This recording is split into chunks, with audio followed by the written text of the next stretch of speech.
My family and me in Canada. Our lives after the live-in caregiver program. My life is like a staircase. I have to take one step at a time. Leaving the Philippines to work under the live-in caregiver program, LCP was a step toward my goal of stability for my family. This is my story. Over 93 million people live in the Philippines. About 11 million Filipinos are working abroad. To overcome poverty and to seek a better future, millions of us are still looking for opportunities to work in richer countries. After obtaining my Canadian LCP work visa, I came to this agency to complete the pre-departure orientation process. It is mandatory that all Filipinos intending to leave the country under work permits first complete this process. Leaving the country required a huge financial investment for me and my family. I knew that I would soon be working in a rich country, so we felt sure I would make that money back in no time. Landing in Vancouver was the most unforgettable moment. I felt eager to complete the mandated 24 months of full-time work under the LCP. Then I could bring my family to Canada. I was one step closer to achieving my goals. Alone in Canada under the live-in caregiver program. The first 6 months of my life in Canada were very exciting. Everything was new and full of interesting things to learn. I discovered the beauty of Canada's different seasons. I felt a sense of freedom to do things by myself. Although there was much to celebrate, there was also a great loneliness in my heart. I was far away from my family. I focused on my commitment to my job so that I could support my family and eventually bring them here. I had mixed emotions, happy to be working here and sad that my family was far away from me. Because I was not there to help my kids, I sent as much money as I could. I wanted them to be safe, secure, healthy, and happy. I also helped my brothers and mother.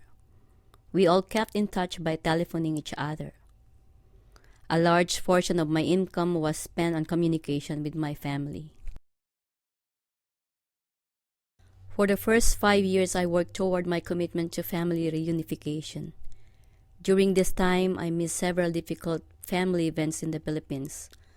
I had to experience those events alone in a new country.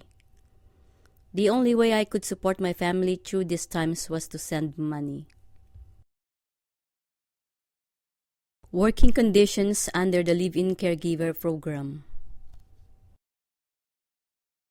The first job I had under the LCP was to care for a senior living with Alzheimer's. I found this very difficult and stressful. Because I live in their home, they asked me to do a lot of extra work on evenings and weekends. For example, I was expected to clean the house and care for pets. This was not part of my contract. I was never paid for this overtime. The second job I had under the LCP was to take care of 2 children. I worked 40 hours a week, with weekends off. The work was manageable because I had lots of experience taking care of my own family. I feel proud of doing that job and living with my employer, the Canadian family. After completing the 24 months of full-time work required by the LCP, I got a temporary open work permit. About 1 year later, I obtained permanent resident status. When I got my permanent resident status, everything changed. I was finally able to bring my family to Canada. I felt glorified. Finally reunited in Canada. I realized that reunification of my family in Canada is a dream come true. I told myself I have finally fulfilled my commitment to bring my family to live in Canada. I was very glad and grateful for this great accomplishment. There are abundant opportunities and a bright future here, but I still have yet to fully reach my goal. When they arrived, my husband and 2 children were completely dependent on me.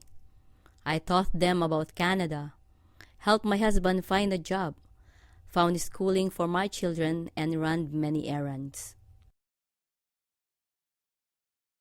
Even though the wholesome feeling of joy and achievement lay within my heart and mind, I couldn't help my tears.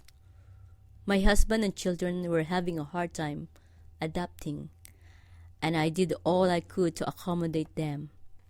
I started to ask myself, will I be able to handle all of the things I need to do? I had questions that gave me doubts and made me feel uncertain. Family copes with new environment. When my family lived in the Philippines, I sent them money to pay for a house helper who cooked and cleaned for them. My mother also contributed to this work. When my children and husband arrived to Canada, they found that they no longer had this sort of help. On top of this, they felt homesick. It was very painful to my heart that my children were unwilling to help me with chores. Because we had been separated for 5 years, we had to learn to work together as a whole all over again.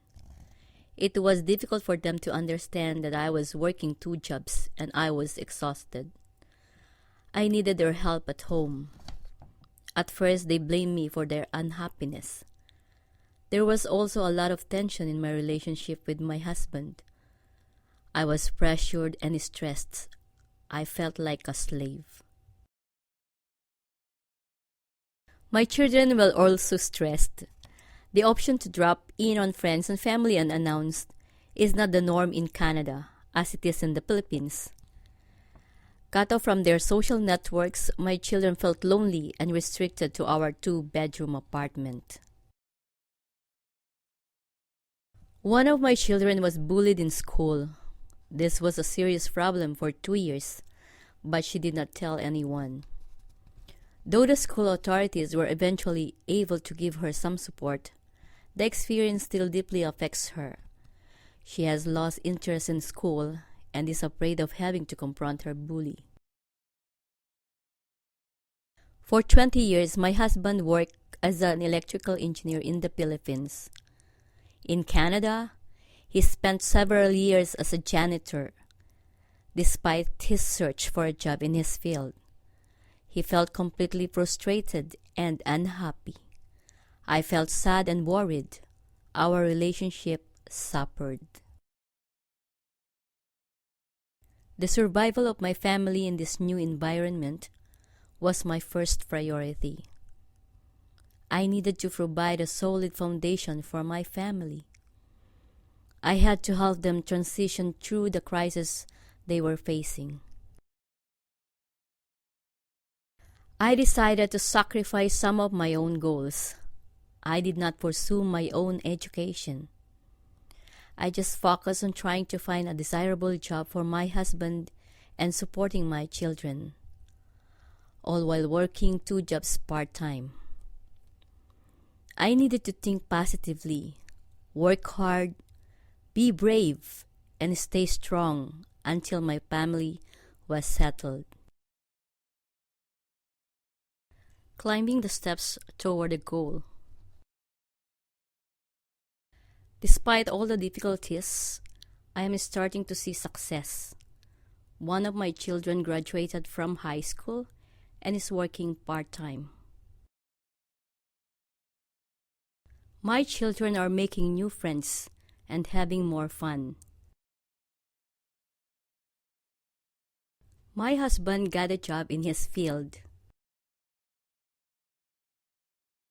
I went back to school for my personal support worker diploma. I am currently working 2 jobs, 1 full-time and 1 part-time. Dreams for the future. I want to have a job that is easier on my health, one that doesn't hurt my back, and is less stressful. I wish to continue my studies and one day become an office assistant. I would like my children to further their education either at college or university. I am looking forward to buying a house that can provide enough space for my family. My goal is to live a stable and harmonious life with my family in Canada. I have achieved many things, and I am proud of these accomplishments. Right now, I'm still climbing toward my goal. Suggestions for live-in caregivers and their families. 1. Save money here. It is a good idea to save money in Canada as opposed to sending all of your income home to your family. You need to save money for permanent resident applications, plane tickets, housing, winter clothing, transportation, and other necessities for when your family joins you. 2. Manage your time wisely. It is important to make time for yourself and your family when they arrive. If you have to work all days and evenings, your health will suffer and your family will not be able to bond. It will not be possible to be a happy family. 3. Husbands, prepare for your responsibilities before and after reunification. In the Philippines, my husband felt like a king. When husbands come to Canada, they should be mentally ready to help their wives with chores and children's needs, because house helpers are not affordable in Canada. 4. Children, you can make a big difference. Even though you will face many challenges transitioning into your new life, try to also lend a helping hand to your parents. Being open to communication with your parents will make your family much stronger. 5. Learn about education. Familiarize yourself with the support systems you will use to go to school. If possible, find someone who will guide you through the processes of getting a student loan and applying for grants. When you go to school, you will live with a reduced income, and the support of husbands and children will be helpful in managing home responsibilities. Suggestions for policy makers.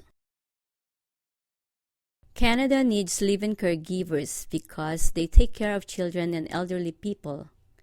This work is invaluable to Canadians. Policies must work toward equity.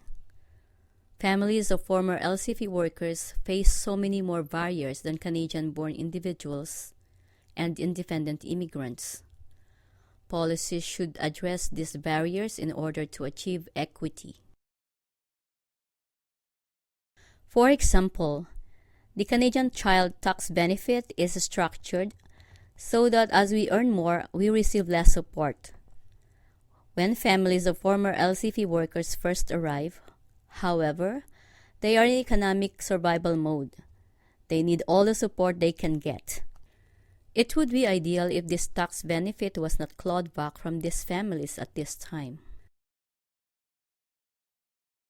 Another way to work toward equity is to recognize the credentials of trained Filipino professionals. On behalf of the Transnational Families in Transition Research Team, we are extremely grateful to Mary, the research participant who committed considerable effort to this Photo Voice project. She spent many hours taking pictures, writing her story, and attending meetings.